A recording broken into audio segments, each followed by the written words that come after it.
Dentro de la psicología positiva ha habido también mucho interés en la imaginación y la prospección. Se ha visto que escribir, hay un ejercicio que se llama el mejor yo posible o best possible self, que consiste en imaginarte un momento en el futuro, puede ser próximo o lejano, en el que tu vida va muy bien, en el que has cumplido tus metas, en el que te estás sintiendo muy plena.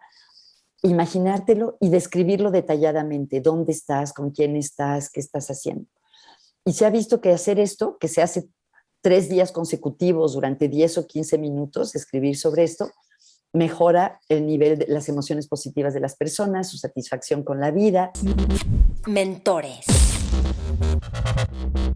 Hola, ¿cómo estás? Te doy la bienvenida a este set. Estoy muy contenta. Va a ser un set que nos va a ayudar mucho a cuestionarnos cómo vivimos, cómo nos desarrollamos en el día a día, cómo trabajamos con las emociones. Ahorita te cuento un poquito más. Te voy a presentar a mi invitada, que es Margarita Tarragona Sáez. Margarita es un referente en la psicología positiva y las ciencias de la felicidad. Es doctora en psicología por la Universidad de Chicago, especialista en psicología positiva, el estudio científico del bienestar y la felicidad. Es presidenta de la Sociedad Mexicana de Psicología Positiva, profesora de la práctica y directora del Centro ITAM de Estudios del Bienestar. Es docente de psicología positiva en la Universidad de Pensilvania en línea. Es terapeuta, coach y conferencista, autora de artículos académicos y el libro Tu Mejor Tú. Es anfitriona del podcast Psicología y Felicidad con Margarita Tarragona y recientemente recibió el premio Outstanding Practitioner de la IPA, que es la Asociación Internacional de Psicología Positiva, por su trabajo en el cual está aplicando la psicología positiva en la terapia, el coaching y la educación. Y puedes encontrar a Margarita en su página positivamente.com.mx. En esta entrevista hablamos de las emociones positivas y cómo cultivarlas. Hablamos de por qué apreciar a las personas mejora el ambiente laboral y el desempeño. El efecto positivo de la naturaleza en las emociones. También nos cuenta varios ejercicios para descubrir tus logros, habilidades, fortalezas. También cómo darte cuenta lo que le hace bien a tus hijos y de reconocer para qué son buenos ellos. Estoy segura que te va a gustar muchísimo esta entrevista. De hecho, me encantará saber de ti qué es lo que más te sirve y te gusta. Y no olvides compartirlo con otras personas a quienes también pueda servirles. Sigan a Margarita Tarragona, la encuentran en Instagram y en su página. Y yo estoy en todas las redes como Maite Valverde de Loyola, las redes del programa Mentores con Maite. Ya saben que está YouTube, está el podcast. Y les recuerdo que cada 7 semanas empiezo Mentores Lab. Mentores Lab es un grupo de personas que se inscriban, o sea, como tú que me estás escuchando, que se inscriben a Mentores Lab y lo que hacemos es leer un libro durante 6 semanas y una vez a la semana nos vamos reuniendo para discutir los temas del libro y hacer ejercicios para implementar los conceptos del libro a nuestra vida diaria. Son fascinantes las sesiones, el desarrollo que vamos teniendo al ir leyendo los libros y llevarlos a nuestra vida diaria y al reunirnos y escuchar puntos de vista de otras personas y conocimiento de otras personas. Entonces, si tú quieres llevar tu vida a otro nivel, si tú quieres profundizar en temas que van a ayudar a desarrollar tu potencial, no te pierdas Mentores Lab. Llevamos libros de hábitos, de el poder de la mente, de liderazgo, de cultura. Es fascinante. Así que escríbeme a info@mentoresconmaite.com. Gracias por escuchar, gracias por compartir, que disfrutes mucho y que aprendas mucho de esta entrevista con Margarita Tarragona. Mentores. Margarita, bienvenida, qué gusto que estés en Mentores. Me encanta tenerte muchas aquí. gracias. A mí también, Maite, aprecio mucho tu generosidad de invitarme. Muchas gracias. Pues Margarita, les cuento, ya la entrevisté en mi otro podcast, Maite Valverde de Loyola, hace más de un año, y siempre es increíble aprender de todo lo que sabes y de, pues sí, todo tu expertise en las ciencias de la felicidad. Me Gracias. gustaría preguntarte, ¿cómo es tu trabajo de mentoría con otros terapeutas o alumnos? ¿Cómo haces este proceso? ¿Cuál es tu foco? ¿Qué es lo que quieres transmitirles? ¿Cómo los guías? Uh-huh. Gracias. Pues sí, me encanta este concepto de la mentoría y saber que me ibas a invitar me puso a pensar en qué es ser un buen mentor y en que yo tuve muchísima suerte de tener buenos mentores. Yo, en el mundo de la psicología positiva, Mihai Csikszentmihalyi, en el de la terapia, muchos, David Orlinsky, Peggy Penn, Harlene Anderson, no voy a mencionar a todos, pero lo que me doy cuenta es que trato de, ni siquiera deliberadamente, como que repito maneras de ser que estas personas que influyeron tanto en mi vida eh, tuvieron conmigo, ¿no?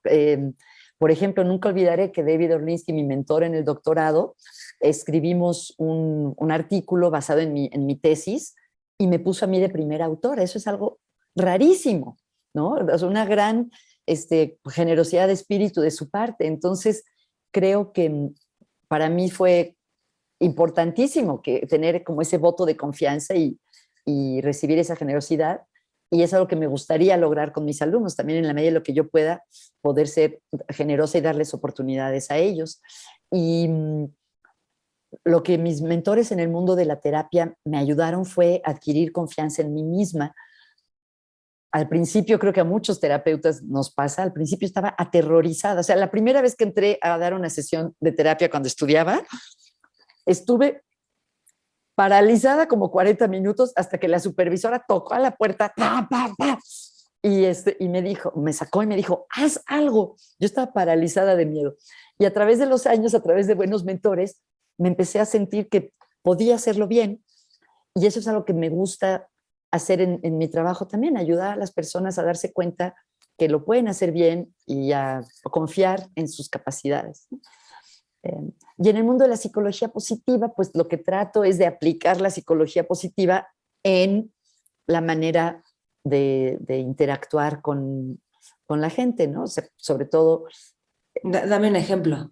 ¿Cómo? Pues, por ejemplo, eh, no sé, cuando trabajo con universitarios, en la psicología positiva se habla de la importancia de nuestros sueños y nuestras metas. Entonces, dedicarle tiempo, trato de reunirme uno a uno con cada uno de mis alumnos y que me platiquen cuáles son sus sueños, qué quieren hacer, cuáles son sus hobbies. O sea, que sepan que son importantes, ¿no? Que sepan que son importantes para mí, que no solo me interesa que tengan una calificación, sino que me gustaría contribuir con un granito de arena, con conocimientos que les puedan ayudar a construir una vida mejor. Y algo Y importante, y algo importante en todos los cursos que hacemos son varias actividades sobre las fortalezas, para que los jóvenes conozcan sus propias fortalezas y construyan de aquí en adelante sobre ellas. me encanta. Y esto que dijiste de las maneras de ser, Uh-huh. que como que cómo fueron contigo, Uh-huh. porque aprendemos mucho por imitación, ¿no? Como que ves Sí, algo y uno lo vuelves tuyo. sí. ¿Qué otras maneras de ser sentiste o viste que, pues, que te inspiraron para tú también Pues llevarlas? creo que sentí como, iba a decir pasión, la palabra pasión ya está un poco quemada, pero sí, o sea, conocer gente que realmente eh, amaba lo que hacía, ¿no? Y que estaba dedicada a eso, creo que también fue algo muy inspirador. Por ejemplo, con todo este tema de la psicología positiva y cómo lo empezaste a traer a México, Ajá. primero con Tech Milenio, ahora más Bueno, con... desde antes, primero fue que afortunadamente, simplemente por suerte en la vida, tuve la suerte de estudiar en la Universidad de Chicago, donde estaba Mihai Csikszentmihalyi, que fue uno de los fundadores de la psicología positiva. Entonces, gracias a eso, descubrí que la psicología puede estudiar también la felicidad, la plenitud, la creatividad, y me encantó. Y en cuanto a traerlo a México, primero fue con mis colegas de Grupo Campos Elíseos, que somos un centro de formación de terapeutas, y invitamos a Mihai Csikszentmihalyi en el 2003. Después en la Ibero me dieron la oportunidad de crear un diplomado en psicología positiva, después en Tecmilenio, actualmente estoy trabajando en el ITAM. Entonces sí he tenido suerte que diferentes organizaciones educativas hayan tenido el interés de difundir la psicología positiva. Y dime algo, ¿cuál ha sido de los mayores retos Uh al -huh, implementar o llevar con las personas la psicología positiva? uh -huh. Porque estás hablando de trabajar con patrones y tendencias que tenemos las personas Sí. hacia pues la neurosis o la depresión o la angustia o el Sí. pesimismo o la No, resignación. Se me hace muy interesante. Yo creo que, al menos para mí, los retos han sido cuando se ha tratado de crear programas a nivel grande. Yo siento que uno a uno, en las sesiones con mis clientes, bien sea en coaching, en terapia, eh, no siento que haya ninguna resistencia, digamos. Además, no es que diga, bueno, ahora vamos a hablar de psicología positiva, sino que en la conversación empezamos a hablar de sus fortalezas o hablamos de su resiliencia, me interesa hablar de su resiliencia, entonces se da como una parte natural de la conversación. Entonces creo que a nivel uno a uno es muy fácil.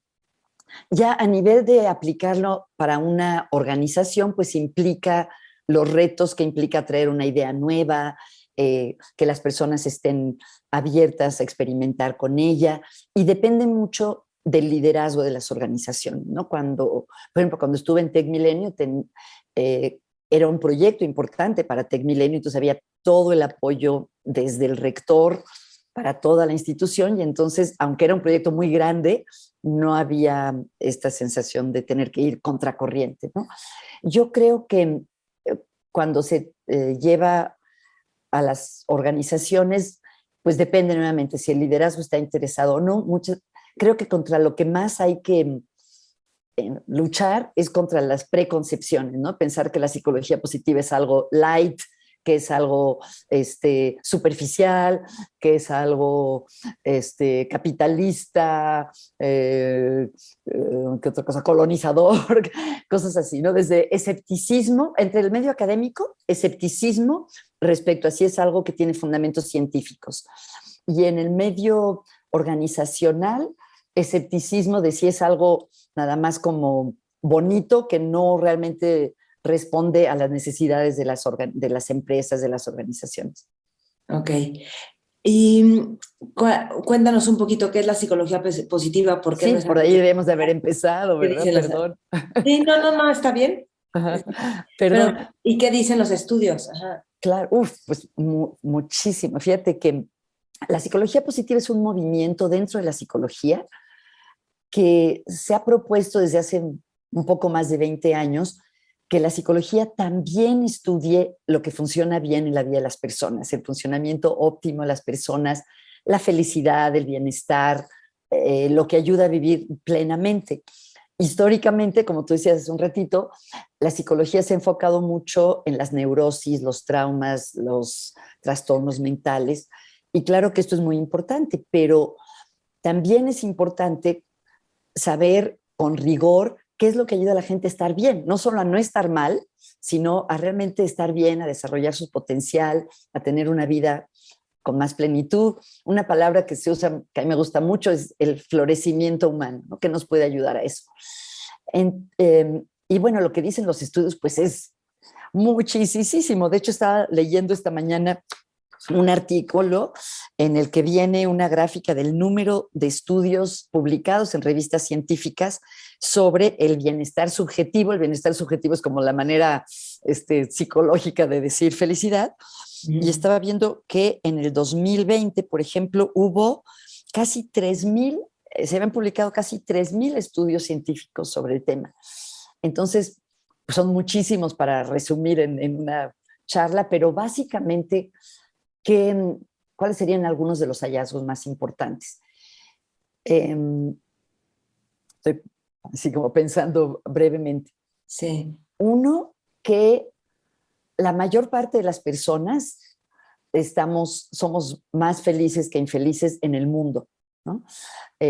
Todos tenemos problemas, dificultades, pero en general, si pensamos en una curva de distribución normal, el promedio no es estar en punto muerto, sino que el promedio está corrido hacia estar más bien felices. Luego hablamos de México, por ejemplo, si quieres. Otra cosa es que se ha identificado cuáles son como los ingredientes que más contribuyen a la felicidad de las personas. Y en general hay un acuerdo que es muy importante, el experimentar más emociones positivas que negativas. Esto es bastante obvio, ¿no? Pero lo que no es tan obvio es que las emociones positivas y negativas no son dos extremos de lo mismo, sino que hay una dimensión de la vida que son las emociones agradables, la alegría, la esperanza, el amor, la serenidad, el entusiasmo. Y hay otra dimensión que es la tristeza, la ira, la ansiedad, y que aunque se relacionan, no son parte de un continuo. Se pueden experimentar el mismo día emociones dolorosas y difíciles y también emociones gratas, ¿no? Eh, Algo que es otro hallazgo muy importante es que nuestras relaciones con los demás son fundamentales para la felicidad. Muchos dicen que es el fast track para la felicidad, ¿no? Otro tiene que ver, perdón, Maite, te interrumpí. No, es que pensé en la oxitocina y fíjate que estaba pensando en hormonas, o sea, porque la oxitocina tiene que ver con el vínculo, ¿no? Sí, Y estaba pensando en la dopamina, que es donde hay incentivo, pero puede ser más egoísta, la dopamina que viene del sistema de incentivo. Sí. No sé si ubicas los tres sistemas de Sí, claro, Fowler. claro, la serotonina, la dopamina, la oxitocina. Y luego, nada más para que sepan, hay sistema de amenaza, que es el de Claro. cortisol, cuando hay una amenaza, sistema de incentivo, que es con la dopamina, cuando hay un incentivo por hacer algo, y el sistema de calma y afiliación, que es oxitocina, creo que es serotonina también. Pero estaba pensando como en las hormonas, y estaba pensando si la dopamina está dentro de las hormonas que te dan felicidad. Sí, sí lo está, definitivamente, definitivamente. Que puede ser adictiva. Bueno, de hecho, algo súper interesante, si hacemos un paréntesis y seguimos hablando de las emociones positivas, algo de lo que a mí más me impresiona y me intriga es que hay cada vez más evidencia de la relación entre las emociones positivas y la salud, sobre todo la salud cardiovascular. Y se ha visto que, o sea, que las personas que experimentan más emociones positivas tienden a tener mejor salud del sistema del corazón y el sistema circulatorio, y se ha visto que tiene que ver con el nervio vago. El nervio vago justamente tiene que ver con el sistema parasimpático, que es el que nos permite relajarnos, que lo mencionabas hace un momento, y también regula la... Eh, lo que se llama el tono vagal, que son pequeñas oscilaciones en el ritmo cardíaco que son buenas para la salud. No es aquí, arritmia, ¿no? Que eso sería, es peligroso, pero son pequeñas oscilaciones. Entonces, la relación entre las emociones y la salud física realmente es algo pues, increíble, ¿no?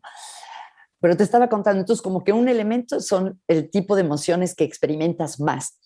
De hecho, se habla de la balanza emocional. Todos experimentamos todo tipo de emociones, pero en general las personas más felices en la balanza han experimentado más emociones positivas que emociones difíciles, dolorosas o desagradables. La otra parte son las relaciones con los demás, que son fundamentales y pues lo sabemos casi de manera intuitiva, pero vale la pena hacer cosas para hacerlo consciente y cultivarlas. Otro elemento importante es el sentido que le damos a nuestra vida, encontrarle, construir sentido de vida. Y otro es el conocer y usar nuestras fortalezas, ¿no? Estos son algunos de los ejes, hay varios, pero estos son algunos de los más importantes en cuanto a qué nos ayuda a vivir más plenamente. Sí, me encanta todo esto que dices. Como me gustaría ver cómo qué podemos hacer para mejorar las emociones, las relaciones, el sentido de vida, que eso es fundamental, tener un sentido de vida y reconocer tus fortalezas para pues aprovecharlas y potenciarlas, ¿no? Claro. Por ejemplo, en las emociones, ¿qué puede ayudar a las emociones positivas? O al balance, Sí. o también saber estar con las emociones desagradables, También. que va a haber siempre. Sí, claro.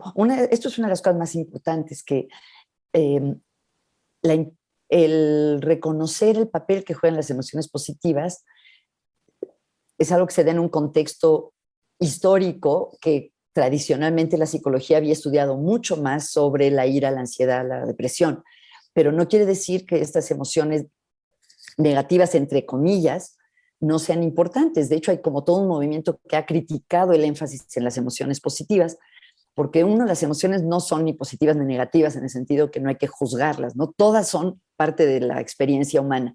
Lo de positivo o negativo se refiere a si nos gusta o no nos gusta sentirlas, ¿no? Y sí, Ay, me encanta eso. y efectivamente, todas las emociones son, de hecho, son mecanismos que nos dan señales para sobrevivir, ¿no? O sea, ¿qué es lo que nos permite? El miedo nos permite huir, ¿no? El enojo nos permite enfrentarnos ante un peligro. Entonces, estas emociones son una parte inherente de ser humanos. Ahora bien, lo que podemos hacer, me voy a echar un paso para atrás. Curiosamente, la tasa para experimentar bienestar no es 1 a 1, digamos, no es que estés equilibrado, que experimentas cierta cantidad o frecuencia de emociones dolorosas o difíciles y cierta cantidad de emociones, la misma cantidad de emociones positivas y ya estás equilibrado. No, lo que se ha encontrado es que las emociones negativas pesan más, entonces hay que tener como mucho de las emociones gratas para compensarlo. Hay un autor que se llama Dan Tomasulo, que se especializa en estudiar la esperanza y tiene una metáfora muy bonita. Dice, imagínate un sube y baja, y de un lado del sube y baja pones piedras, que son las emociones dolorosas. Y del otro lado tienes plumas. Se puede balancear el balancín con plumas si tienes piedras. Pues sí, pero necesitas muchísimas plumas para compensar las piedras, ¿no? Entonces, necesitas muchas emociones positivas para compensar el efecto de las emociones difíciles. ¿Y qué podemos hacer? Algo muy importante es que no nos podemos forzar. No puedes decir, voy a estar alegre, voy a estar alegre, voy a estar alegre, o voy a estar sereno, voy a estar sereno. Pero lo que han encontrado las investigaciones es que las personas más felices le dan prioridad a la positividad. ¿Qué quiere decir esto? Que buscan de manera proactiva situaciones, personas, actividades en las que es más probable que experimenten estas emociones. Entonces, no te puedes forzar a divertirte, pero si sabes que cuando vas al cine con tu mejor amiga siempre acaban riéndose y divirtiéndose, pues a lo mejor programas ir al cine con tu amiga cada 15 días. Si sabes que la oración o la meditación te permiten sentir serenidad, pues entonces planear cada día o como tú quieras momentos de oración o de meditación. Si sabes que te sientes entusiasmada cuando aprendes cosas nuevas, pues a lo mejor inscribirte a un curso de francés o de historia, o veo que a ti te gusta la neurobiología, por ejemplo, ¿no? Por lo que mencionabas. Entonces la idea es que aunque no podemos forzarnos a sentir nada, sí podemos buscar las situaciones y las interacciones en las que es probable que nos sintamos bien. Ok, sí, me encanta. Y algunas sí se pueden cultivar, por ejemplo, seguramente no te va a sorprender, estoy segura que esto ya lo sabes muchísimo, muy bien, es la gratitud. Se ha visto que la gratitud se correlaciona mucho con la felicidad y una manera en la que se puede cultivar la gratitud es, esto creo que te conté otra vez que me hiciste el honor de invitarme y En me el otro repito, podcast, sí, Maite sí, Valverde de Loyola. así es, pero bueno, lo repito porque es que es lo que la evidencia indica, que por ejemplo, llevar un diario de gratitud, que es cada noche escribir 3 cosas de las que estás agradecida, ayuda a cultivar esa gratitud. Porque es muy bonito pensar que parte de lo que pasa es que si ya sabes que en la noche vas a tener que apuntar de que estás agradecida, entonces ya durante el día como que tienes el radar prendido para notar más aquellas cosas que a lo mejor dejarías pasar, ¿no? Y se puede hacer de otras maneras, se puede hacer un pizarrón en un salón de juntas o en la sala la sala de maestros de una escuela, se puede hacer un tarro en el comedor de la casa y que la gente apunte momentos agradables y lo ponga en un papelito. Hay muchas variaciones, pero el punto es como entrenarnos para notar aquello que es de lo que estamos agradecidos o que es divertido o que es significativo en nuestras vidas. Está increíble. Fíjate que hace poco entrevisté a Rogelio de los Santos aquí en Mentores y me enseñó cómo tienen como un plan familiar de la misión de la familia, lo que están haciendo ese año, como Wow. las accountabilities de cada uno para darse tiempos, o sea, 1000 cosas, cómo ayudan a los Ay, lo demás. voy a buscar. Qué increíble. Está ¿Y es increíble. con niños o con adolescentes? Él con su familia. Sí, pero son, o sea, ¿su familia está integrada por Ah, niños pequeños o ya son más grandecitos? creo que son niños, o sea, yo creo Qué que, no sé si fantástico. ya son adolescentes, pero más Qué chiquitos. increíble. Qué increíble. Quería decir algo que es que a mí me gusta mucho que los tibetanos, por ejemplo, hablan del cultivo del amor. Sí. incondicional. Entonces me gusta porque a veces pensamos que es la gente amorosa, los que... Ujú. No, ellos hablan de estarlo cultivando y las Sí. prácticas o meditaciones de amor incondicional Ujú. son para cultivarlo. Entonces Sí. estás cultivando también emociones positivas y Ujú. un vínculo con las personas y una empatía con la dificultad o Ujú. con tu propia dificultad o con lo que es posible o con alegrarte por el bienestar de otros y De por los el otros. propio. Qué Ujú. bonito. Y curiosamente, dentro de la psicología positiva se han estudiado muchos tipos de meditación.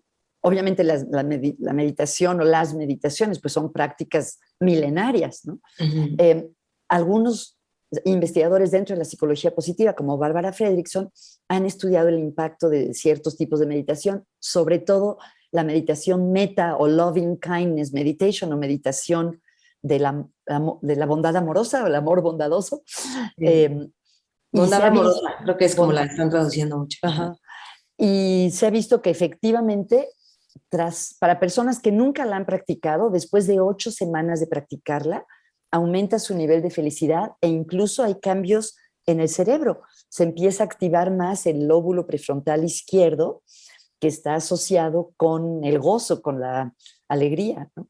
Ujú. Y también se me hace muy bonito cómo la ciencia actual está pudiendo corroborar algunas enseñanzas ancestrales. También algo que se está estudiando es la compasión, ¿no? Que Ujú. es justo este darte cuenta del sufrimiento de otros y tratar de hacer algo para mitigarlo, para ayudar. Y hay investigaciones fascinantes sobre la compasión en el trabajo, que es algo que normalmente no asociamos, ¿no? Pensamos que para que una empresa o una organización funcione bien, tiene que ser casi, casi a base de latigazos. Y hay investigaciones actuales de autoras de la Universidad de Michigan y de Stanford, como son Jane Dutton y Monica Worline, que han visto que las organizaciones en las que hay compasión, en las que los líderes y los compañeros de trabajo se permiten conectarse con el pequeño o gran sufrimiento de otros y tratan de hacer algo para ayudar, funcionan mejor esas organizaciones, ¿no? Entonces, Ujú. que no hay que tenerle miedo a que eso nos va a hacer más débiles, sino que nos puede hacer más fuertes incluso, ¿no? Y claro que mejores seres humanos. Sí. Y un como hermano de la compasión, que también se ha estado investigando recientemente, es la autocompasión, que es muchas veces se define como tratarnos a nosotros mismos como trataríamos a un buen amigo. Y realmente creo que a muchos nos pasa, si lo pensamos, tratamos mucho mejor al resto de las personas que a nosotros, ¿no? O sea, con cuánta frecuencia decimos, qué tonta soy, soy una estúpida, cosa que jamás le dirías a tu amiga, si se equivoca, no le dirías, qué tonta eres, ¿no? Eh, Ujú. y se ha visto que la autocompasión nos ayuda, no es que tener autocompasión sea, bueno, pues ya me libero de mis responsabilidades, no voy a cumplir con mi palabra, pero sí es como darnos chance de vez en cuando nos estamos exigiendo demasiado o nos estamos juzgando de una manera que nos paraliza o nos disminuye. Sí. Sí, que o sea, la compasión, los puntos que Christine Neff seguro la ubicas. Exactamente, ajá, Y tiene exacto. un libro que se llama Sé amable contigo. Sí.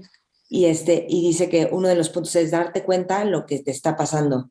Uh-huh. Otro es cuidar de ti, o sea, decir, Uh-huh. ok, ¿qué necesito para cuidar de mí y estar bien? Y el otro es la humanidad compartida, o sea, esto que me Uh-huh. está pasando es Claro, humano, nos pasa sí, a los seres humanos, porque sí, cuando estamos sufriendo nos sentimos separados, especiales, aislados. sí, sí, definitivamente. Y Y el, y el libro más reciente que ya he escrito se llama en inglés Fierce Self-Compassion. Está dirigido especialmente a las mujeres eh, y dice que a veces la autocompasión también incluye defendernos, ¿no? O luchar por lo que queremos, que eso puede ser una forma de compasión y es un poco, este, parece contradictorio, ¿no? Esta idea de que se puede ser fierce, así como muy fuerte y valiente y al mismo tiempo autocompasiva. sí, y quiero agregar algo más de la compasión con Sí, otros sí. cuando están sufriendo y ver cómo puedes mitigarlo o al menos desear que esté bien.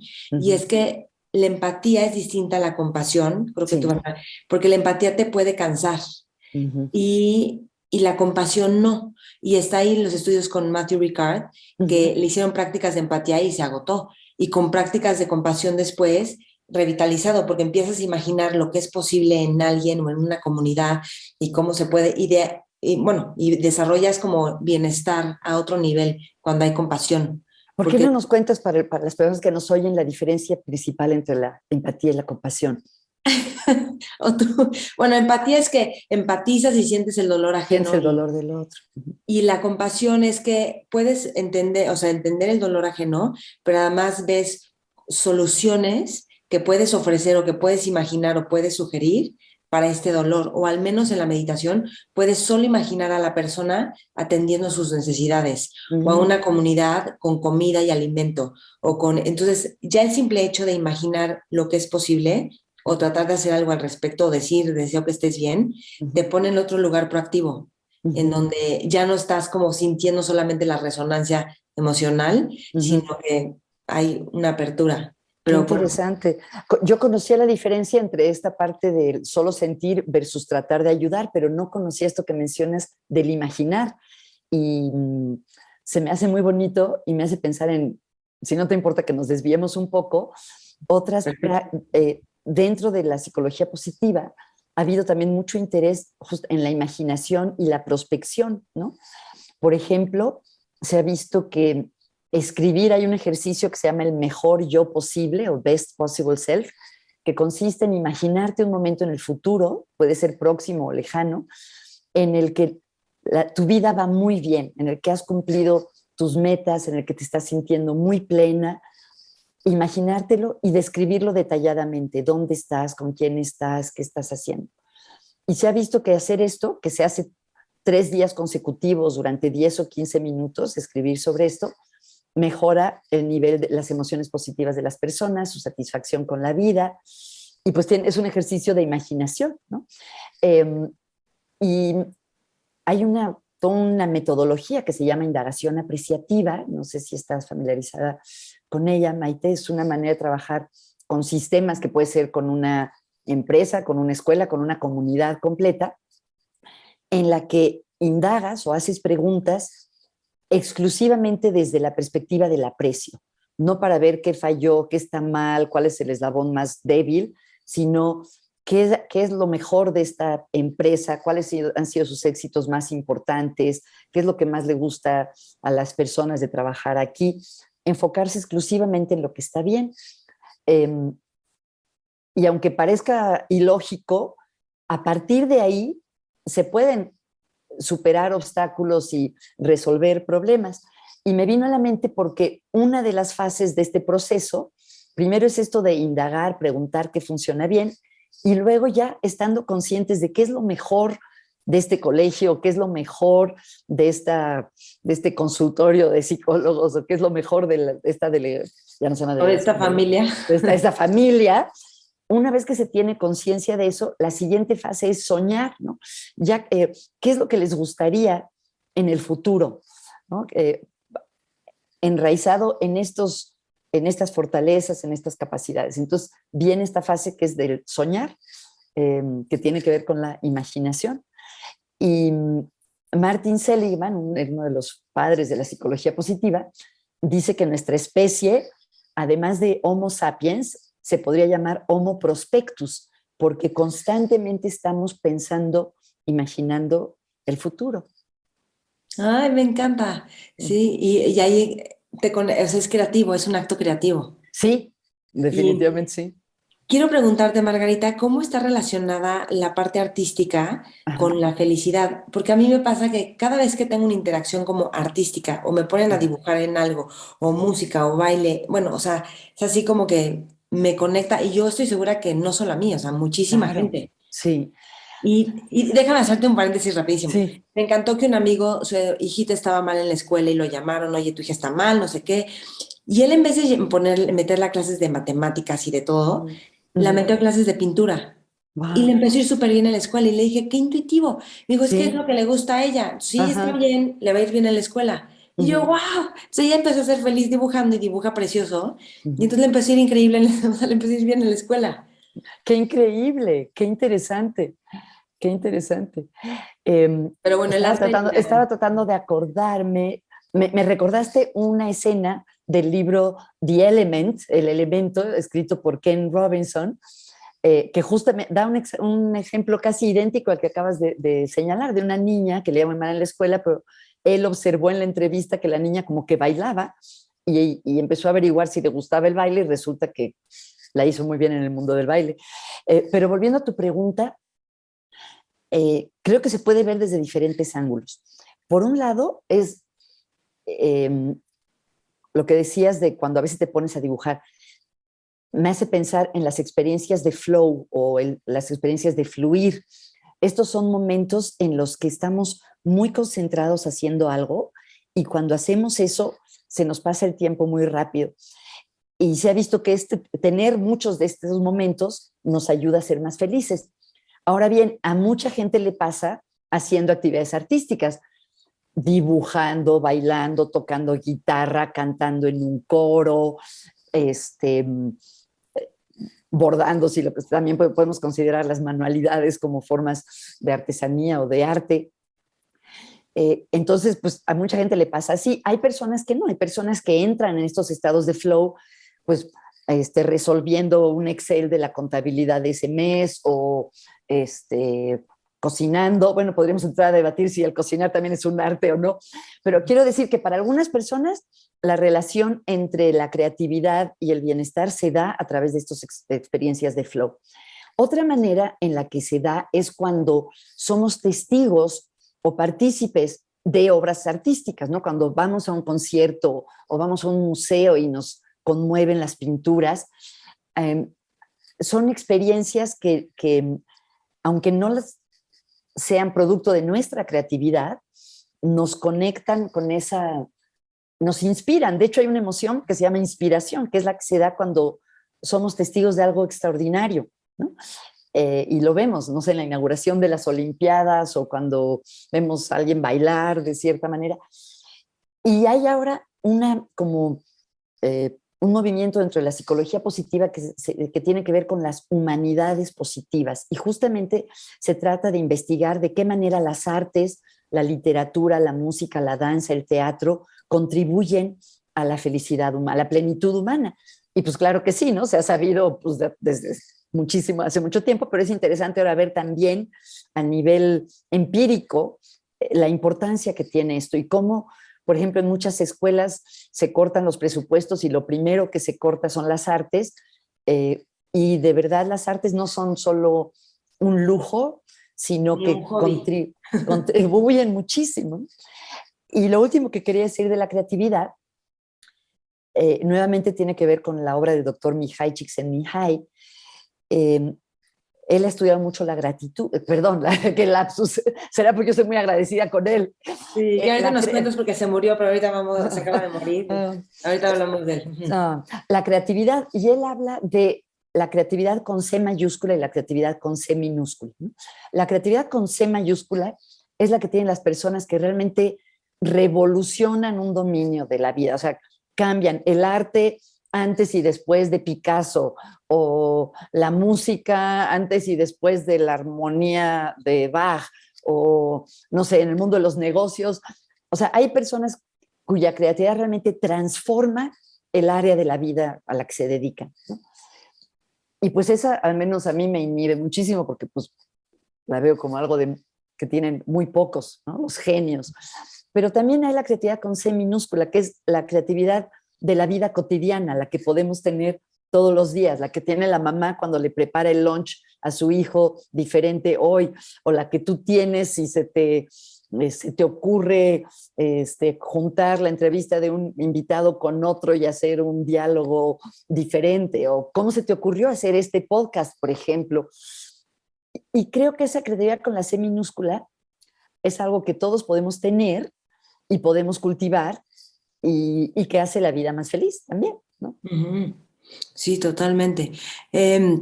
Hablaste del flow, o sea, cómo reconocer un estado de flow y cómo fomentar el estado de flow. Ajá. Bueno, lo que se ha visto, ¿cómo lo reconocemos? Bueno, nada más otra vez, el Sí, flow son estos momentos donde hay son una atención momentos. súper eficiente, parece que no pasa el tiempo y eres uno con la actividad. Exactamente, exactamente es eso. Son momentos, porque no dura mucho, o sea, no puedes pasarte 3 días así, momentos en los que estás totalmente absorto en lo que haces, totalmente concentrado en eso, se distorsiona la percepción del tiempo, generalmente pasa muy rápido, que estabas haciendo algo, el otro día estaba preparando un PowerPoint para una clase y de repente me di cuenta que era la 1 de la mañana, ¿no? Y empecé a las 9 de la noche. No, a las 10. Pero puede a veces Pero hay mucha pasar. satisfacción, ¿no? En el estado. Exacto, no en el momento, sino después trae Ujú. mucha satisfacción. Y se ha encontrado que que cuantas más experiencias de flow tenemos, más felices somos. Ahora bien, ¿qué podemos hacer para fomentarlo? Así como no nos podemos forzar a sentir emociones, no nos podemos forzar a entrar en flow, pero sí, gracias a las investigaciones, sabemos qué condiciones hacen más probable que entres en flow. Por ejemplo, una fundamental es no distraerte. Entonces, crear un entorno en el que te puedas concentrar, a lo mejor apagar el celular, cerrar la puerta, crear un ambiente en el que sea posible concentrarse. Orden, Otro, ¿no? orden, también orden, porque las cosas a nuestro alrededor, cada cosa, cada objeto es como una llamadita de hazme caso, hazme caso. Entonces, si hay mucho tiradero en tu escritorio y en otros lados, es como si tu atención estuviera siendo llamada por muchos objetos, ¿no? Algo muy, muy importante que descubrió Csikszentmihalyi es que también para entrar en flow es importante la proporción entre la dificultad o el reto de una actividad y cuánta habilidad tienes para ella. Si tienes habilidad y es una actividad muy fácil, pues te aburres, no entras en flow, ¿no? O sea, no implica un reto. Pero si algo es muy difícil, entonces te da ansiedad y tampoco entras en flow. El flow se da en esa zona en la que tienes habilidad y también hay reto, y entonces estás realmente, pues lo que en inglés se dice engaged, involucrado, metido en lo que estás haciendo. Y entonces para entrar en flow puedes jugar con eso. Si te estás sintiendo muy ansioso, puedes bajarle al nivel de reto, y si te estás sintiendo aburrido, puedes subirle al nivel de reto. Otras cosas que también influyen es que es más fácil entrar en flow cuando algo es importante para ti, cuando es algo que te gusta, o que te interesa o que tiene consecuencias importantes para ti. Y estoy tratando de acordarme que otras. Creo que para mí esas son las más importantes, la concentración, el interés y la proporción entre el reto y la habilidad. Ok. Y hay algo que mencionaste dentro de la psicología positiva y es la parte del sentido de vida. Sí. Es súper importante. Ujú. Nos puede causar mucha ansiedad o angustia que no esté presente y también es Claro. un proceso a veces descubrirlo, aunque hay gente que ya lo tiene clarísimo desde pequeños, ¿no? Casi, casi. ¿Cómo trabajas esto con las personas? Ujú. Te puedo contar un poco de las investigaciones y luego cómo lo trabajo. Sí, no, y las Las que investigaciones se. ya nos van Sí, abriendo, ¿no? sí. Idea. Sí, fíjate que este tema, cuando doy clases de psicología positiva, que luego hace muchos años, este es uno de los temas, y siempre yo me sentía inhibidísima al hablar de esto, porque pensaba, la psicología no puede decir cuál es el sentido de la vida. Y pues sí, así es. Me ha ayudado mucho el trabajo de un gran investigador que se llama Michael Steger, que él ha dicho con mucha claridad que la psicología no puede responder a la pregunta ¿cuál es el sentido de la vida? Esa es una pregunta para la filosofía, para la teología, pero no es una pregunta que pueda responder la psicología. Lo que sí puede responder la psicología es cómo es tener una vida con sentido, cómo son las personas que dicen que su vida tiene sentido. Entonces, bueno, ahí sentí como un gran alivio, porque creo que eso sí, porque creo que así es, que la respuesta a cuál es el sentido de la vida es una cuestión existencial, ¿no? No es una cuestión que te pueda informar la ciencia. Ahora, lo que sí se ha visto a través de las investigaciones es que cuando le preguntan a las personas qué le da sentido a tu vida, hay como 4 grandes manantiales o 4 grandes fuentes de las que surge lo que le da sentido a mucha gente. Esto es estadísticamente, no quiere decir que sea el caso para ti o para mí, pero en general es probable. Y son el trabajo. Es curioso cuánta gente dice que aunque se ganara la lotería no dejaría de trabajar, o gente que tiene mucho dinero y no deja de trabajar. Las relaciones cercanas, las personas que queremos y nos quieren, eh, la trascendencia, el sentir que estás aportando algo, algo más allá de ti, y la espiritualidad. Estas son 4 grandes fuentes. Y lo que se ha visto es cuando las personas sienten que tienen sentido y propósito en la vida, si quieres ahorita hablamos de la diferencia, en general, como dice Stiger, tienen más de lo bueno y menos de lo malo. ¿A qué se refiere? Tienen más felicidad, más satisfacción con la vida, menos uso de sustancias adictivas, menos necesidad de acudir a terapia o atención psiquiátrica. ¿Qué otra cosa? Y mejor desempeño en el trabajo. Y tienen menos de lo malo, entre comillas, tienen menos ansiedad, menos depresión, menos riesgo suicida. No me acuerdo de cuáles más, pero, o sea, claramente sentir que tu vida tiene sentido tiene muchísimos beneficios. ¿Y cómo trabajarlo con las personas? Pues creo que hay muchas maneras. Ibas a decir la diferencia entre sentido y propósito. Sentido y propósito, sí, es una diferencia que me ha costado trabajo entender, pero como yo lo comprendo, es que el sentido es algo más amplio. Bueno, volviendo a Stiger, una vida con sentido implica sentir que tu vida es buena y vale la pena, o sea, que vale la pena estar vivo. Implica sentir que puedes aportar algo e implica que tu vida sea, tu historia de vida, tu narrativa sea congruente, que tú la entiendas, que si cuentas la historia de tu vida, sea una historia que tiene lógica y es comprensible, como si fuera una novela, un cuento que es comprensible. Entonces, estos son los 3 elementos. Entonces, una manera, esto nos sirve de guía para nosotros mismos y para trabajar con las personas, ¿no? Y se puede desde preguntar, entonces esto es el sentido, son cosas como bastante amplias, como sentir que la vida es buena, entender mi narrativa de vida y sentir que puedo aportar algo. El propósito es una meta grande que es como un paraguas que incluye varias otras metas más chicas. Entonces, por ejemplo, si alguien sabe que su propósito de vida es erradicar el hambre en México, es una meta ambiciosa a largo plazo, grande.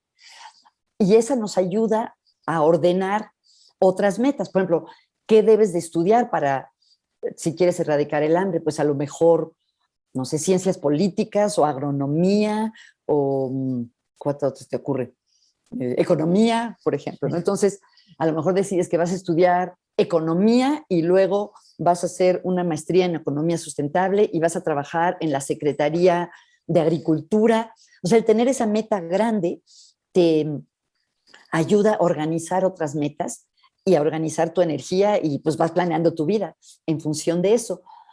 Y es algo que puede ser cuantificable, ¿no? O a lo mejor una persona no logra erradicar el hambre, pero en su gestión como secretario de Agricultura baja el índice de hambre en 0.5%. Entonces, un propósito es algo más concreto y el sentido de vida es algo más amplio. Pero el tener propósito te ayuda a que tu vida tenga sentido, ¿no? Porque entonces te ayuda a sentir que vale la pena, te ayuda a sentir que estás aportando algo. Sí. Ok, y me gustaría hablar de Mihaly Csikszentmihalyi. Ajá. A ver, dinos cómo se dice otra vez. Csikszentmihalyi. Ajá, ¿y Mijail se dice? Mihaly. Mihaly Csikszentmihalyi. Csikszentmihalyi. Cuéntanos quién es y, bueno, quién fue para ti que aprendiste de él y pues Pues acaba de morir, ¿no? es uno de los fundadores de la psicología positiva, junto con Martin Seligman. Desde los años 70 él estaba interesado en estudiar justamente la creatividad, la felicidad y a principios de los 80 estas experiencias de flow. Y realmente, pues, revolucionó la psicología justamente por ser de los primeros en estudiar que lo que sí funciona bien, como el lado más luminoso de la experiencia humana. La psicología positiva, cuando él empezó, todavía no se llamaba así. La psicología positiva más bien es un movimiento que, por iniciativa de Seligman y ayudado por él, se fundó en 1998. Csikszentmihalyi tristemente acaba de morir y hizo grandes aportaciones. Por ejemplo, desarrolló un método para tratar de pescar a las personas en el momento en que estaban viviendo algo, no solo preguntarles después. Se llama el método de muestreo de la experiencia, que en la época que él empezó no había celulares, entonces a las personas les daban radiolocalizadores como a los doctores y les daban un blog en el que venía un cuestionario, muchas copias del cuestionario. Entonces, si participabas como voluntario en esos estudios, a lo largo del día te mandaban aleatoriamente, creo que 10 veces a lo largo del día, un bip a tu radiolocalizador y en ese momento contestabas dónde estás, con quién estás, qué tan interesado o aburrido estás, te sientes contento, triste, con qué estás haciendo. Y entonces de esta manera tenías como muchas, él lo llamaba como fotos instantáneas de las personas, muchísimas, y entonces juntabas miles de puntos de datos y después podías ver cuándo está la gente más contenta, cuando está sola, cuando está con amigos, cuando está con su familia, en qué lugar físicamente la gente reporta mayores niveles de felicidad, qué están haciendo cuando están concentrados. De ahí empezó a estudiar las experiencias de flow. Las experiencias de flow las empezó a estudiar por su interés en la creatividad y estudió primero a pintores, los filmaban y luego los entrevistaban. Y una cosa que notó es que cada pintor tenía su ritmo. Había algunos que se pasaban semanas trabajando en un cuadro, otros hacían un cuadro cada par de horas, pero casi todos, ya que acababan de pintar un cuadro, lo dejaban de lado y empezaban otro. Era como si el proceso de pintar fuera más importante que la obra ya terminada, ¿no? Eh, y efectivamente, cuando los entrevistaba, eso le decían, y los propios pintores son los que usaban la palabra flow, le decían que fluían con la obra, y de ahí vino el término flow. Y él era también, Mihaly era también escalador, y le llamó la atención cómo la manera en la que los pintores describían esto de estar totalmente absortos, concentrados, como fuera de sí mismos, que es una frase que tú usaste, que eso es, de ahí viene el éxtasis en griego, justamente quiere decir estar fuera de uno mismo, es algo que él también sentía cuando escalaba. Entonces dijo, ay, qué raro. Entonces empezó a investigar también escaladores y los escaladores describían el flow igual que los pintores lo hacían al pintar. Entonces luego decidió estudiar obreros en fábricas, administradores, personas en trabajos gerenciales y total a lo largo de su vida y en colaboración con cientos de investigadores en todo el mundo se han estudiado las experiencias de flow en madres que trabajan de medio tiempo, madres que trabajan de tiempo completo, mamás que trabajan, o sea, que se dedican 100% al hogar, miembros de bandas de motociclistas en Japón, personas que están de vacaciones en cruceros, bueno, muchísimas poblaciones. Y ha sido muy bonito ver cómo las experiencias de flow son universales, son una parte de la conciencia humana y cómo se correlacionan con el bienestar. Él también estudió mucho la creatividad. Por ejemplo, les pidió a expertos en diferentes áreas, diferentes ciencias, los negocios, diferentes disciplinas, que hicieran una lista de 5 personas que hubieran transformado esa disciplina. Y de esa lista que le llegaban, no sé, digamos 10 listas de cada disciplina, veían quiénes salían hasta arriba y a esas personas les entrevistaba y les hacía entrevistas largas de muchas horas para entender la creatividad. Y de ahí sacó un libro muy bonito que se llama así, Creatividad. Eh, con el tiempo también le interesó mucho qué se podía hacer para promover el flow no solo a nivel individual, sino, por ejemplo, fue consultor para diferentes museos. ¿Qué se puede hacer para que cuando la gente vaya al museo no nada más pase 15 segundos enfrente de cada cuadro, sino que realmente se detenga y se implique o se involucre con el cuadro? Fue invitado por muchas ciudades para hacer cosas de diseño urbano, de cómo crear parques, por ejemplo, en los que los niños y también los adultos, al jugar, sea más probable que entren en estados de flow. Bueno, pues una enorme contribución y en sus últimos años lo que más le preocupaba era el bienestar del planeta. Hablaba que no solo hay que interesarnos en el bienestar de las personas, sino en todo el planeta y qué podemos hacer para preservar el planeta y que sobreviva nuestro planeta. ¿Y qué vio de esto del planeta? Pues yo creo, la última vez que yo lo oí hablar, no era tanto plantear las soluciones, sino como sacudir al mundo de la psicología para ponerle atención a eso, ¿no? Y algunos de sus discípulos, por ejemplo, Gene Myers, que estudió con él, se ha especializado en estudiar la relación entre las personas y la naturaleza y cómo muchos de los mensajes que recibimos respecto al cuidado de la naturaleza son mensajes de miedo, ¿no? De no hagas esto, no hagas esto, se No va a acabar. desperdicies el agua. Dicen. Exacto. Y es importante, obviamente, tener conciencia, pero él está tratando de ver cómo la psicología positiva puede ayudar a la conservación de la naturaleza, enfocándonos, además de los peligros, en el goce y el placer que nos trae el contacto con la naturaleza, en cómo el estar en contacto con la naturaleza ayuda a manejar la depresión, por ejemplo, ¿no?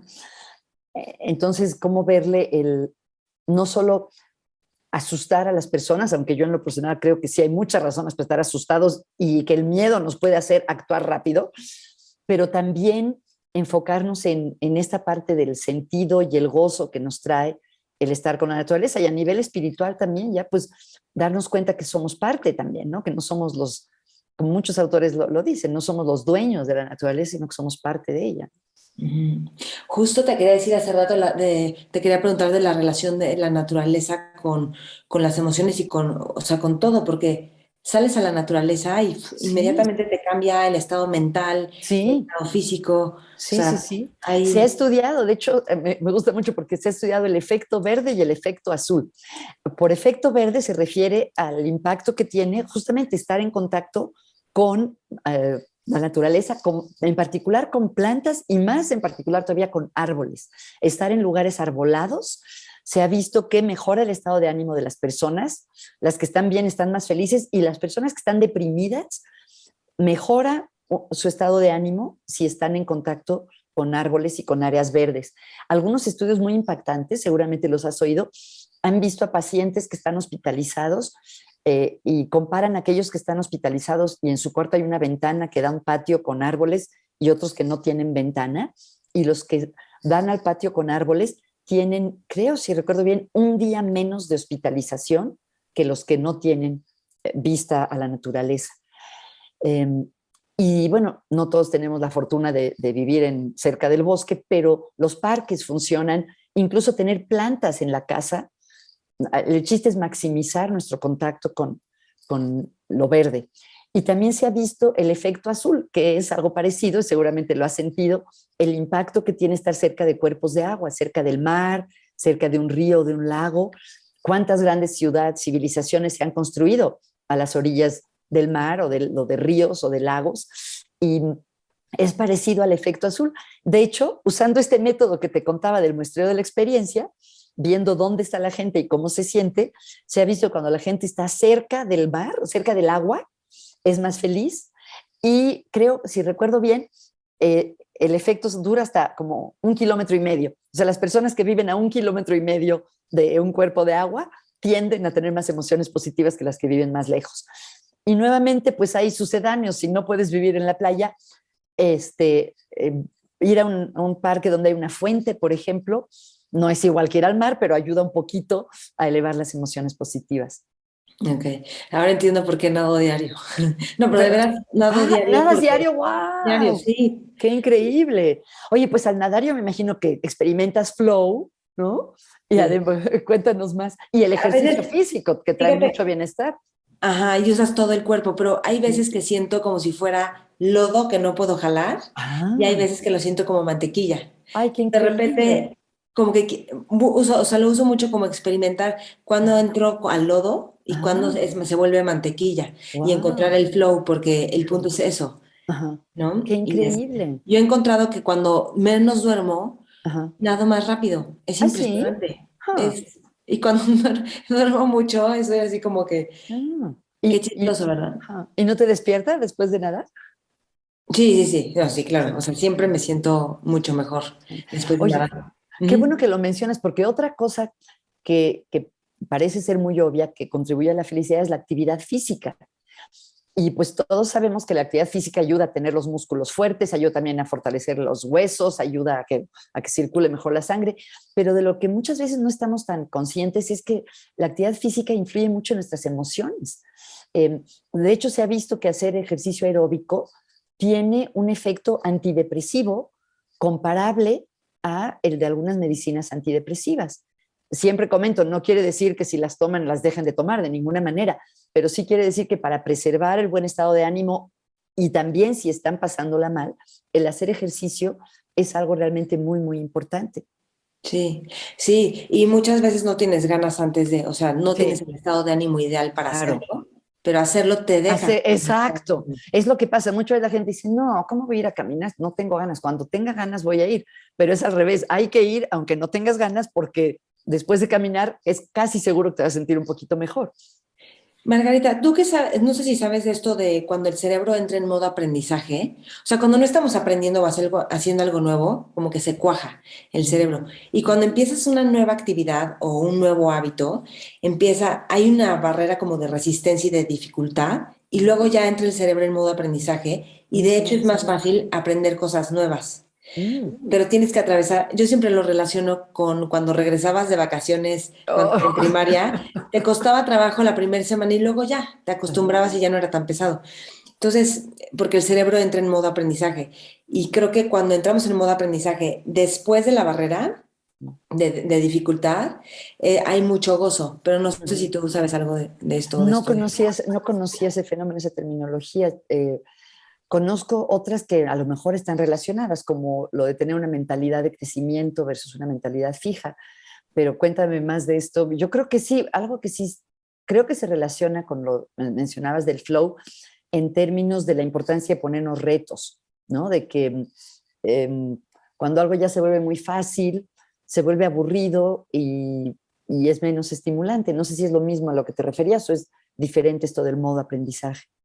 A lo mejor, pero o para un nuevo hábito. Por ejemplo, es Mm. más fácil dejar de fumar si empezaste a caminar 15 minutos diarios Ah, a la eso sí, semana. hacer pequeños pasos, Pero claro. porque ya estás como incorporando cosas nuevas, es más fácil. Ah, Bueno, quería pasar a otra cosa y es cuando la gente no confía en sí misma, mm, que creo que eso es algo muy común, ujú, cómo ponerte retos y planes y, o sea, proyectos si no confías en ti, ¿no? mm, Cómo ayudarle a la gente ujú, para que vaya teniendo confianza en sí mismo? Porque también no tienes mucha creatividad si no confías ujú, en ti, o puede haber mucha frustración porque ujú. piensas que tú no podrías hacer eso, ¿no? Sí. Pues creo que hay diferentes maneras. Dos que me vienen a la mente. Una es más conductual y la otra como más conversacional. Y claro que están relacionadas. En la conductual yo creo que es lo que tú dices. Seguramente conoces un libro que se llama Tiny Habits o Pequeños Hábitos. Este, Ese no. Otros ah, sí, pero ese no. sí, bueno, pues Tiny, ok. se me Ujú. acaba de olvidar el nombre, pero justamente de lo que habla el autor, que es este profesor de Stanford, es que si queremos lograr, como tú dices, no sé, correr 5 kilómetros, no es una buena idea decir hoy voy a correr 1 kilómetro, si no has corrido, sino empezar por pasos tan chiquitos que casi no te cuesten trabajo y que haciendo estos pequeños hábitos, pequeños pasos, puedes ir logrando grandes cambios. Y entonces, y eso nos da casi inmediatamente una sensación de logro, ¿no? Porque si dices voy a caminar 10 minutos, sí puedo, y lo hago y me siento bien. Pero si dije voy a correr 1 kilómetro y nunca había corrido y no puedo y acabo agotado, pues eso refuerza la idea de que no puedo. Entonces es importante ponerse hábitos pequeños e ir construyendo paso a paso sobre estos pequeños hábitos. Y la otra parte que yo creo, cuando dije conversacional, me la imagino en un contexto, pues, o de coaching o terapéutico, o tal vez en nuestras conversaciones con la gente que queremos, que es ponerle atención y tener curiosidad por los logros, los éxitos, lo que la gente ha hecho bien, lo que ha sido significativo para ellos, porque de esta manera se va incorporando en su propia narrativa de vida, en su propia manera de entenderse a ellos mismos, ¿no? Entonces a lo mejor alguien no tiene seguridad, no tiene confianza en sí misma, porque, no sé, supongamos una mujer que decidió dedicarse a ser madre de tiempo completo y ahora a los 40 y tantos decide volver a trabajar y se siente con mucha inseguridad porque hace 20 años que no trabaja y duda de sus capacidades. Entonces, decirle, tú eres muy inteligente, no te preocupes, te va a ir bien, seguramente se lo dicen todos sus amigos y puede ayudar un poquito, pero no tanto. Ayuda más, yo creo, hablar con ella de, por ejemplo, cuando trabajó, aunque hacía años, qué es lo que hizo mejor, qué es lo que más apreciaba su jefe de ella, qué recuerda como el éxito más importante que tuvo en esa época, eh, en qué materias le iba mejor en la universidad. Y luego en los años que no trabajó, cuestionar por qué eso no se considera trabajo, qué habilidades usaba cuando era mamá de tiempo completo, qué es lo que más satisfacción le ha dado en estos años, cómo ha crecido como persona a través de su maternidad. Entonces, el poner el foco en esas cosas, hablar de ellas, ponerlas en palabras y hacerlo parte de su narrativa de vida, puede contribuir a que se sienta con más confianza a la hora de empezar a planear esta nueva etapa. Ok. ¿Cómo saber, por ejemplo, cuáles son tus fortalezas que ya son Ujú, parte de ti y cuáles son habilidades o competencias que puedes desarrollar? ujú. Porque hay cosas que se nos facilitan en automático y Sí, hay otras claro. que sí las puedes desarrollar, o sea, que no es yo no soy así, no, a lo mejor Sí, sí y te va a dar sí, mucha satisfacción. así es.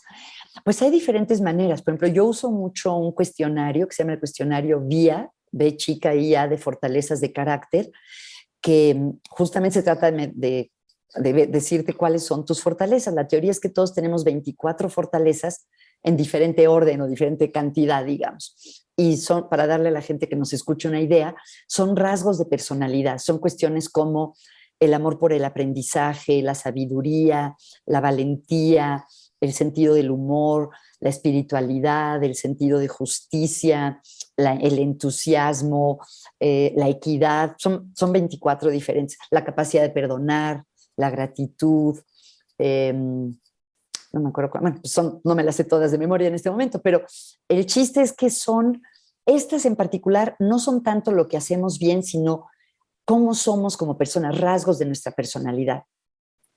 Y es muy interesante explorarlos y reconocerlos, porque algo curioso es que como nuestras fortalezas principales las sentimos como algo esencial, como algo natural de nosotros, a veces no nos damos cuenta que efectivamente son una fortaleza, ¿no? Ujú. Y Y lo por damos otro por lado, hecho. sí, y luego en cuanto a las habilidades, hay diferentes maneras, también hay cuestionarios o es hablando con las personas. Por ejemplo, hay un ejercicio que se llama las 7 historias, que se trata de pedirle a alguien que haga una lista de 21 experiencias en su vida que le trajeron gran satisfacción.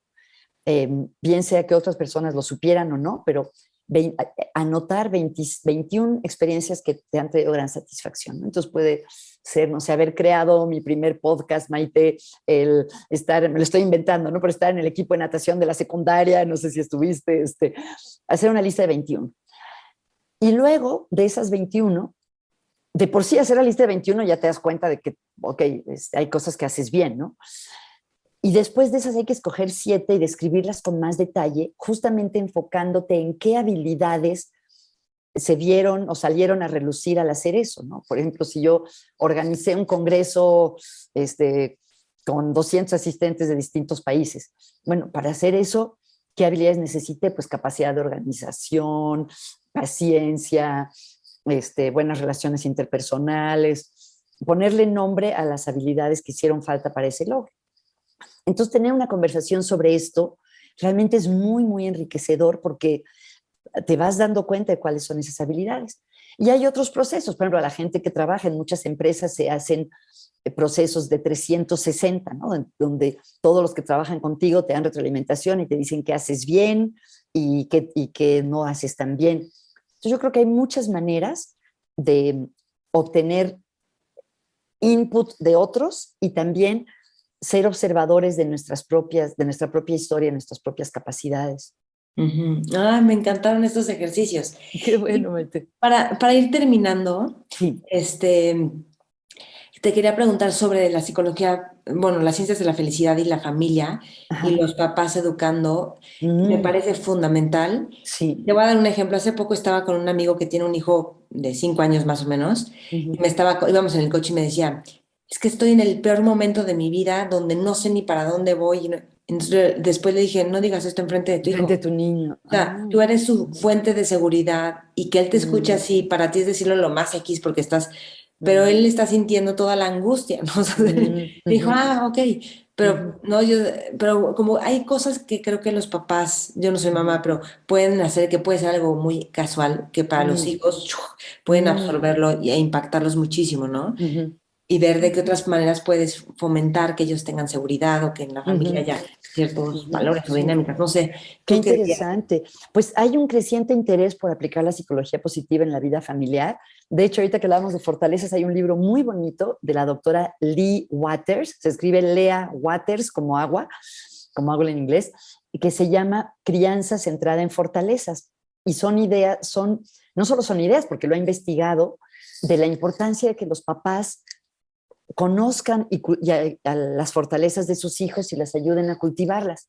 Dice, por ejemplo, ¿cómo te puedes dar cuenta? A lo mejor a un niño chiquito no le puedes decir, llena este cuestionario de fortalezas, que por cierto hay para niños de 10 años en adelante, pero ¿cómo te das cuenta como papá? ¿Cuáles son las actividades que tu hijo escoge hacer? Que si tiene chance, libremente eso quiere hacer. Armar legos, ver orbellitas en el jardín, pintar, tratar de leer.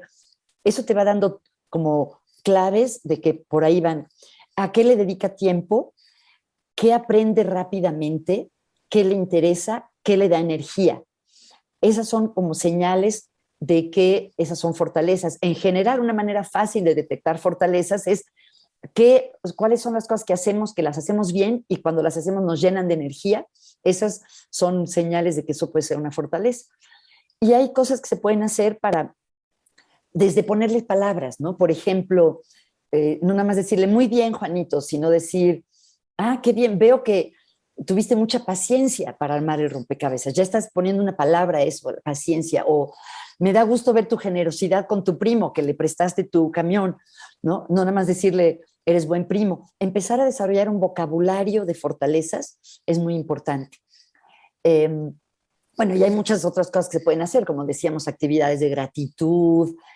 Respecto a cuánto compartir, estoy de acuerdo contigo, no decir enfrente de un niño muy chiquito, estoy en una crisis de existencia porque es mucha angustia, pero por otro lado, tampoco podemos ser falsos con los niños. También yo creo que podemos modelar que somos seres humanos y que Claro. sentimos de todo, cosas que a veces estamos tristes, a veces estamos un poco desconcertados, no al grado de que sientan que ellos van a estar a la deriva, ¿no? Pero tampoco sentir que tenemos que estar como actuando frente a ellos, ser genuinos, pero sí saber qué conversaciones son para tener con otros adultos en la vida y qué conversaciones son apropiadas para tener con los niños, ¿no? Eh, y bueno, suena cursi, pero es cierto, como aquel poema de que los niños aprenden lo que viven. La mejor manera, aprenden de cómo somos nosotros, ¿no? Si nosotros somos muy críticos y muy negativos con nuestra pareja y con ellos, pues eso va a afectarlos y va a darles una pauta de cómo son las relaciones interpersonales. Si nosotros con nuestra pareja, con nuestros hijos, aunque todos nos enojamos a veces y todos explotamos, pero si en general tendemos a tener una actitud amorosa, compasiva, de aprecio, pues eso se va a volver parte de quien ellos son también. Ujú. Me gustó mucho cuando notar qué actividades te dan vitalidad. Exacto, vitalidad. Uh-huh. O sea, qué bien. Ay, Margarita, qué ¿Cómo se padre. pasó el tiempo de rápido, Te no? pasa ¿Viste? rapidísimo. Siempre es Wow, un gusto muchas platicar gracias. contigo. Para mí también, muchísimas gracias. Y mira, para terminar, se le hago esta pregunta a todos los entrevistados. Si estuvieras en una mesa con jóvenes Ajá, visionarios, exploradores que tienen ganas de cambiar su vida y al mundo, ¿qué les ajá. aconsejarías? Huh. Que apuntaran alto, que realmente que no tengan miedo, que se pongan, que se mantengan con esa ilusión y que conozcan sus fortalezas para dar pasos en esa dirección, ¿no? O sea, Mm. mantener ya ves esa frase que dice que apúntale a la luna, porque si, aunque no llegues, llegarás a las estrellas. Yo creo que sí. Y no sé si esto te lo había contado alguna vez, Maite. Una vez tenía una reunión de amigos en la casa, una cena, todos teníamos 50 y tantos años, y justo alguien dijo, ¿qué le dirías a tu yo de 20 años? Y de los que estábamos, creo que 6 de 8 dijimos algo parecido a, no dudes de ti mismo, ten confianza en ti mismo, no tengas miedo, ¿no? Es algo que muchos ya de esa edad, viéndonos a nosotros más jóvenes, nos hubiéramos animado a ponernos metas ambiciosas. Y no Sí. digo solo en el sentido de metas así como algo no sé, como de desempeño, ¿no? Sino en el sentido de sueños, más que de metas de sueños, de algo que realmente te inspira, que algo realmente te hace sentir que contribuyes. Eso creo que es lo más importante. Sí, sí, sí, no, que no frenarnos y no tener miedo. Exacto. Y hay otra, ahorita me acordé del estudio de Harvard, nada más rapidísimo, que la gente grande que se fue a un estudio de Sí, varios el años. Grant Study, sí, que lleva 75, más de 75 años. Pobres, ya se murieron la mayoría. Bueno, pero Pero no cuéntanos, o sea, todos. ¿qué es lo que más valoraron y qué es lo que más Ah, felices los pues hizo? mire, este es un estudio que se hizo a partir de 1942 hasta la fecha, aunque ya quedan muy poquitos, y a un grupo de graduados de Harvard y a un grupo también de trabajadores obreros de Boston les dieron seguimiento a lo largo de todos estos años, creo que cada 5 años, y tomaban diferentes mediciones de peso, de estatura, de inteligencia y les entrevistaban para ir viendo cómo se desenvolvía su vida y qué contribuía a una vida plena. Y los resultados lo sintetiza uno de los directores del estudio, George Valiant. Él dijo, la felicidad es amor, punto. Eso es lo más importante que encontraron, es que las relaciones con los demás son lo que más contribuye a tener una vida feliz. Sí, gracias. Ay, qué padre. Pues Margarita, Gracias, qué bueno Mati. que ahora estás en el ITAM implementando Hoy todo me esto. Ya siento dejaste, muy honrada y muy feliz. Muchas sí, gracias. ya dejaste en el Tech Millennium una semilla increíble también. Gracias. Pues ellos es un equipo que ha hecho una gran labor. Hoy en día está considerada la primera universidad positiva del mundo. Entonces, pero y fue un honor para mí trabajar ahí y otro honor ahora estar en el ITAM. La Bueno, y verdad, tú me trajiste siento a muy Tal Ben afortunada. Shahar, a Mijail, o sea. Y por cierto, te manda saludos Salvador Alba. Le conté que te iba Ay, a entrevistar. muchas gracias, muchas gracias. Que se lo aprecio mucho. Muchas gracias. Sí, que está también aquí en el podcast una entrevista. Creo que él es Ah, un gran líder que hace que uf, en su entorno haya un montón de felicidad, inventiva. definitivamente. Muy bien. Pues gracias, de verdad, un honor para mí, Maite. Sí, y espérame, está tu página positivamente.com.mx, Así es.